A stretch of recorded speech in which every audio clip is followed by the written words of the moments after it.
미국 경제는 정말로 뜨거웠다가 지금은 둔화를 경험하고 있다라고 생각을 하고요. 미국 경제로 봐가지고서는 가장 둔화가 많이 되는 시기이지 않을까 이고, 무역에서도 적자가 나고 재정에서도 적자가 나는데 그럼에도 불구하고 그 나라가 세계 최고의 파워를 계속해서 유지를 할 수 있어야 된다는 거거든요. 중국이 경쟁력을 유지한다고 얘기할 수 있을까? 무역 흑자가 필요한 국가이지 않나라는 생각을 합니다. 그래서 그 점에서 이 위안화가 글로벌로 많이 뿜어져 나가기 어려운 현실적인 문제가 있는 것이고요. 결론적으로는 동결 가능성이 훨씬 높다라고 생각을 합니다. 인상보다는 동결에 훨씬 무게를 두는 그런 발언들을 쏟아냈습니다. 비슷하게 했다라는 것은 뭔가를 보여주기 위함이고, 동결 가능성을 많이 보여주기 위해서 그렇게 바꿨다라 생각을 합니다. 유일한 변수가 있다라고 하면 한 번 더 인상을 언제든지 할 수 있다라는 심리를 주고 싶어 하고요. 또한 우리가 비록 동결을 결정한다고 할지라도 올해 내에는 제발 인하 기대감은 가지지 않았으면 좋겠다. 이 두 가지가 있습니다. 제 생각에는 연내 금리 인하는 연준에서는 원치 않는 것이 아닐까.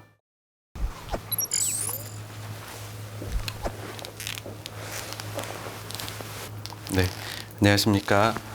저는 경제 유튜브 채널 86번가를 운영하고 있는 정광우라고 합니다. 반갑습니다.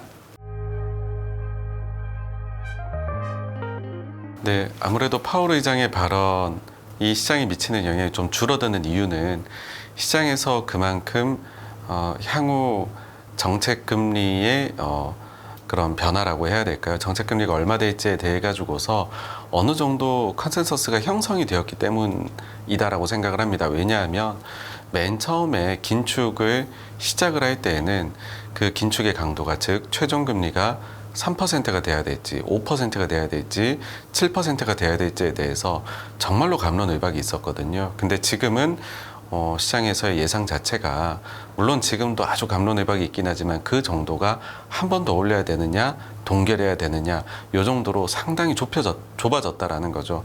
그처럼 시장에서 최종금리를 보는 시각 자체가 이제는 거의 눈높이가 비슷해져 있는 상황이 되다 보니까 매크로가 아무래도, 혹은 중앙은행이 미치는 영향이 좀 줄어들었다라고 볼 수 있고요. 또한 그 사이에 제일 걱정했었던 인플레이션 이런 부분들도 또 피크를 기록하고 내려오고 있는 점도 아무래도 중앙은행보다는 다른 쪽으로 경기 그 자체로 시장이 관심사를 옮겨가게 된 이유이지 않을까라고 생각을 합니다. 미국 경제는 정말로 뜨거웠다가 지금은 둔화를 경험하고 있다라고 생각을 하고요. 다만 그런데 이제 둔화의 정도가 침체로 향할 정도까지는 아닌 것으로 보이고요.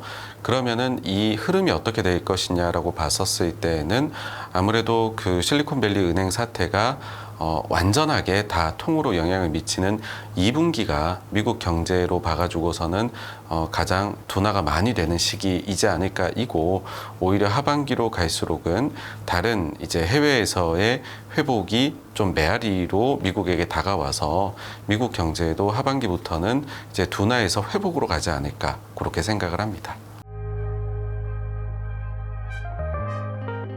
네, 미국의 이 부도 문제, 그러니까 이거는 부채 한도 협상 관련된 것이겠죠. 그러니까 법으로 부채 한도에 대해 가지고서 이렇게 규정을 가지고 있는 국가는 주요한 국가들 중에서, 규모가 있는 국가들 중에서는 사실상 미국, 그 다음에 연간 재정 적자를 얼마 이상 GDP 대비 내지 못하는 독일 정도밖에 없습니다. 그러니까 이들 국가는 이게 법상으로 나와 있기 때문에 부도가 난다 아니다에 대해 가지고서, 혹은 재정 정책을 완화적으로 쓰는 거에 한계가 있다 이런 표현을 하는 것이고요.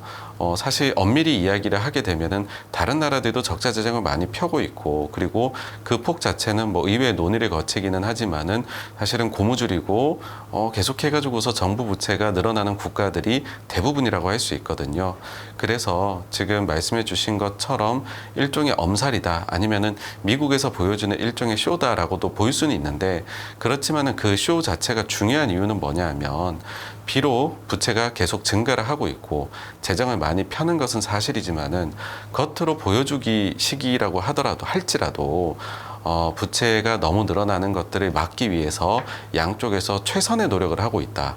그리고 그를 위해 가지고서 데드라인까지 계속해 가지고서 밤을 새워서라도 우리가 협상을 해나가고 있다라는 것을 보여주기 위함이다라고 생각을 하고요. 그 점 자체가 달러에 대해 가지고서는 조금 더 글로벌에서의 신뢰도를 높이는 저는 역할을 하지 않나라고 생각을 합니다. 미국은 일단 글로벌과의 이런 이제 교역에서 적자를 기록하는 국가입니다. 크게. 그럼 적자를 기록하게 되면 미국의 달러화가 글로벌로 풀려나가게 되겠죠. 그렇게 되면 한국이나 일본, 중국과 같이 미국과의 무역에서 흑자를 많이 기록하는 나라들은 달러가 많이 생겨나게 됩니다. 이게 우리가 외환보유고로 쌓이게 되죠. 그와 동시에 또 미국은요. 이제 국채도 발행을 많이 해서 부채가 지금 계속 늘어나지 않습니까? 국채를 발행해 가지고서 또 자국의 경제를 부양시키는 나라입니다. 그러면은 이들 국가가 한국, 일본, 중국 같은 국가가 미국의 국채를 또 사주게 됩니다. 그러니까는 이 과정 자체가 뭐냐 하면 무역에서도 적자가 나고 재정에서도 적자가 나는데 그럼에도 불구하고 그 나라가 세계 최고의 파워를 계속해서 유지를 할 수 있어야 된다는 거거든요. 만약에 우리로 한번 가정을 해보시죠. 무역도 적자가 나고 재정에서도 큰 폭의 적자가 난다라고 하면 그 나라가 경쟁력을 과연 유지할 수 있을까라는 의문이 글로벌 투자자로부터 생겨나게 될 겁니다. 이처럼 기축통화국이 되어가지고서 자국 통화가 글로벌로 많이 뿜어져 나가게 되기 위해서는 적자를 기록함에도 불구하고 그 나라의 경쟁력이 유지가 될 수 있는 그 같은 조건을 갖춰야 되거든요. 그러면은 미국을 현실적으로 대체할 수 있다라고 얘기하는 중국의 경우에 중국은 여전히 무역 흑자가 많이 납니다. 근데 이 중국이 글로벌에 구조적으로 앞으로 무역 적자를 계속해서 큰 폭으로 낸다. 그렇게 되면은 위안화가 글로벌로 많이 퍼져나가게 되겠죠. 그런데 과연 그 상황 속에서도 이제 중국이 경쟁력을 유지한다고 얘기할 수 있을까? 그런 상황이 되었을 때 저는 거기에 대한 의문이 해소가 되지 않으면 그러니까 현실적으로는 지금은 중국은 여전히 무역 흑자가 필요한 국가이지 않나라는 생각을 합니다. 그래서 그 점에서 이 위안화가 글로벌로 많이 뿜어져 나가기 어려운 현실적인 문제가 있는 것이고요. 그 다음에 또 한 가지는 우리가 그러면 미국은 그렇게 적자를 내는데 왜 사람들은 미국에 대해 신뢰를 보낼까라고 했었을 때 가장 기본적으로는 우리는 미국이라는 그 자체가 아니라 미국을 구성하는 납세자에 대한 신뢰를 보내고 있는 겁니다. 그 납세자라고 한다면은 가게가 될 것이고요. 그 다음에 기업이 될 것입니다. 근데 그 기업에서 고용을 하고 있는 게 바로 이제 근로자들이 가게를 형성을 하게 되겠죠. 그래서 결론적으로는 미국의 기업들이 과연 글로벌 경쟁력을 최고의 경쟁력을 계속 유지를 할 수 있느냐라는 질문으로도 가게 되는데 현재로 봐가지고서는 미국의 기업들의 경쟁력이 잘 유지가 되고 있고 미래 먹거리에 대한 준비도 가장 잘 되어 있는 것으로 평가를 받는 것 같아요. 그래서 그런 점 또한 봤었을 때에는 미국이 지금은 괜찮지 않느냐. 그리고 또 마지막으로 한 가지 더 살펴본다라고 하면은 일각에서는 제시를 하는 것이 글로벌 슈퍼파워의 조건으로서 우리가 유형적으로 보이는 것뿐만이 아니라 무형적인 것들, 문화가 미치는 영향이라든지 소위 말해 소프트 파워라고 하죠. 그런 이제 조건도 갖추고 있느냐라고 했었을 때 중국은 사실은 그런 점에서는 체제라든지 아니면은 다양성이라든지 측면에서는 좀 부족함이 많지 않느냐라고 생각을 합니다. 그래서 미국의 부채가 몇 퍼센트 이상 늘어나면 그러면 미국이 단숨에 미국의 지위를 잃게 될 거야. 그렇게 보는 것은 미국이 한 면만을 바라보고 있는 것이 아닌가라고 생각이 들어가지고서 우리가 총체적으로 좀 봤으면 하는 생각에서 미국의 그런 달러 패권이 유지될 것이다라는 단락을 넣게 되었습니다. 네, 지금 미국은 사실 역사가 그렇게 긴 나라가 아니죠. 근데 그 사이에 소위 말해가지고서 슈퍼파워 경쟁을 한번 이미 했었던 사례가 있습니다. 바로 러시아하고 옛날 구소련하고 했었던 것인데요. 그때도 보게 되면은 그때 당시에 썼던 방법은 그 군비 경쟁을 해가지고서 이제 차이를 벌렸습니다. 뭐냐 하면 미국의 GDP 경쟁력이 지금 미국의 이제 그 경제 규모 자체가 소련 쪽보다 큰 상황에서 군비 경쟁을 마구 들어가면 그러면 상대적으로 같은 군비를 쓴다고 하더라도 소련보다는 미국이 상대적으로는 퍼센트로 봤을 땐 적게 쓰잖아요. 그러면 남아있는 돈으로 경제 발전의 다른 부분을 이룩해 가지고서 계속해서 지금의 경제 격차를 유지 혹은 더 벌려나간다는 전략이었거든요. 그런 측면에서 봤었을 때 중국의 GDP가 사실 이제 그 미국에 대비해 가지고서는 많이 올라와 있는 상황입니다. 근데 어쨌든 지금 현재로 봐서는 미국이 격차를 내고 앞서 있거든요. 그래서 지금이 과거 미국이 소련하고 슈퍼파워 경쟁을 할 때에서 봤던 것과 마찬가지로 격차가 지금 어느 정도 있을 때에 여기에서부터 경쟁을 빨리 치고 나가가지고서 더 이상 이제 격차가 줄어드는 것을 방지하는 저는 그런 단계에 미국이 있는 것 같아요. 그래서 미국이 전방위적으로 특히나 중국이 향후에 미래 먹거리로 나아갈 수 있는 분야에 대해 가지고서 차단하는데 상당히 주력을 하고 있다. 그렇게 생각을 합니다. 뭐 결론적으로는 동결 가능성이 훨씬 높다라고 생각을 합니다. 왜냐하면 그 지난번 회의 때 보시게 되면은 그러니까 5월달 FOMC 성명서 자체가 상당히 많이 세부적인 문구들이 변했는데요. 그 변한 것이 2006년도 6월 달하고 매우 흡사합니다. 근데 2006년 6월이 어땠냐면 연준이 금리를 계속 올려나가다가 마지막으로 해당 금리 인상 사이클에서 금리를 올렸었던 때거든요. 그러니까 그때하고 표현을 굉장히 비슷하게 했다라는 것 자체가 연준은 표현을 하나하나 쓸 때 허투루 쓰는 게 없습니다. 비슷하게 했다라는 거는 뭔가를 보여주기 위함이고 동결 가능성을 많이 보여주기 위해서 그렇게 바꿨다라 생각을 합니다.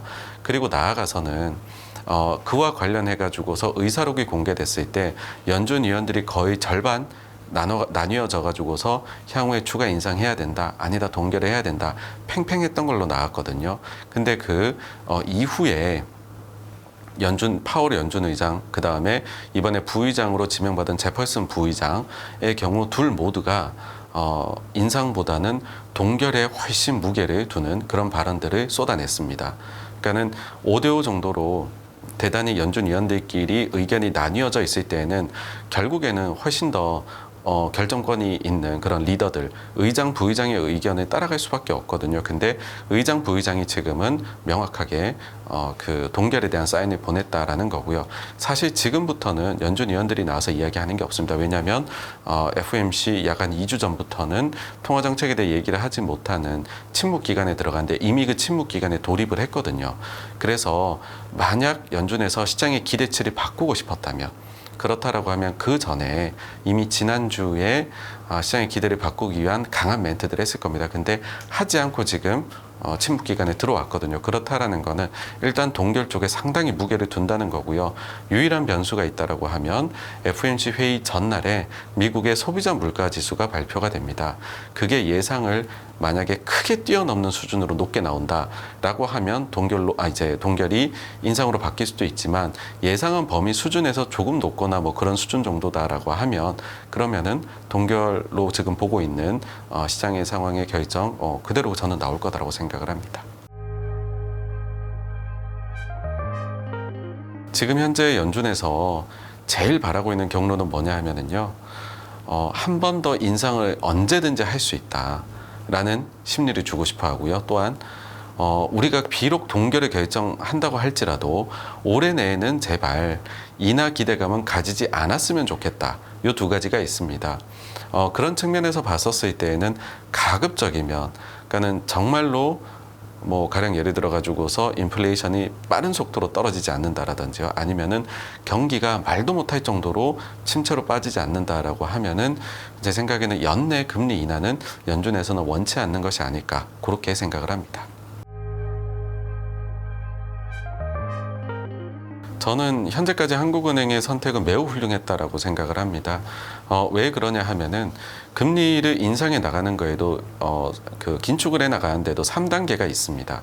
첫 번째는 뭐냐면 이번처럼 인플레이션이 너무 높았을 때에는 비록 경기가 침체에 갈지 모른다 하더라도 그런 것과 상관없이 오직 인플레를 잡기 위해 가지고서 금리를 뭐 0.5, 0.75처럼 높은 보폭으로 올려나가는 아주 이제 빠르게 금리를 인상해 나가는 게 첫 단계가 있고요.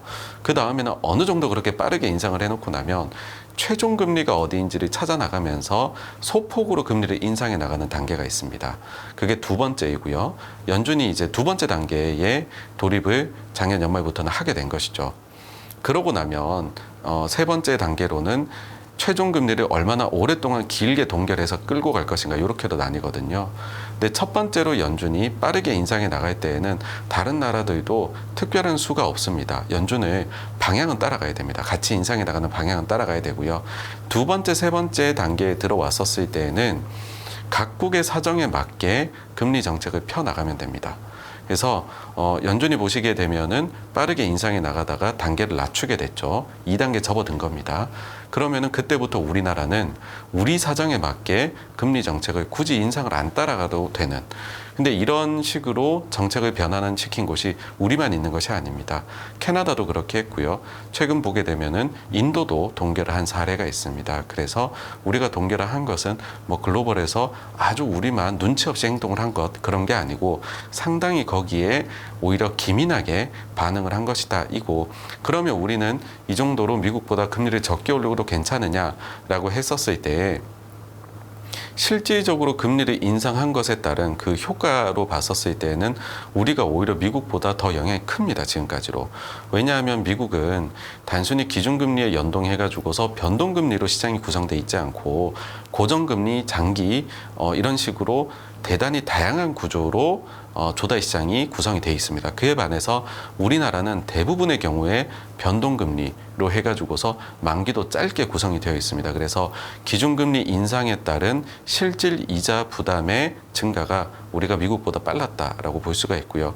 그러다 보니 우리는 미국보다 비록 기준금리의 인상 폭은 적었지만은 경제에 미쳤던 긴축적인 효과는 그와 비슷하거나 오히려 그 이상이다라고도 볼 수가 있습니다. 그러면 우리는 여기에서 굳이 우리가 의도치 않는 수준 정도로 금리를 더 올릴 필요는 없다 이고, 실질적으로 그러면 문제가 될 수 있는 인플레이션 같은 경우에 어떠냐라고 하면 수입 물가가 빠르게 떨어지면서 우리 인플레이션도 빠르게 떨어져 내려가고 있는 상황입니다. 아마도 하반기에는 2%대의 물가 상승으로까지도 내려가는 거를 한국 기준으로는 보시지 않을까 싶고요. 연말이라 하더라도 아마 한 3% 내외 정도 수준, 그렇다라고 하면은 우리가 3.5에서 굳이 금리는 더 안 올려도 되는 상황이다라고 봅니다.